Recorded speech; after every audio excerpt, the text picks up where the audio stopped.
Dirbi samdomą darbą, tačiau gaunamas atlyginimas tavęs netenkina.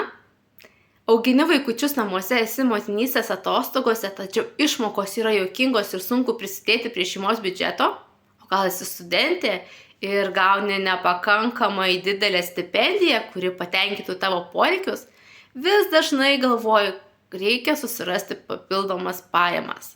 Tačiau klausimų galiu padėti aš. Esu Živilė ir jau 6 metus rimtai darbuojuosi iš namų. Atradau veiklą, kuri man generavo papildomas pajamas, tačiau jau 3 metai, kai ši veikla jau generuoja ir nuolatinės pajamas. Tad turiu patirties ir galiu tau padėti.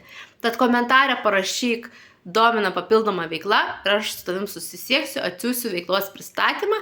O jeigu manai, kad papildomos pajamos reikalingos ir tavo draugams, artimiesiems, kolegoms, pasidalink šiuo video.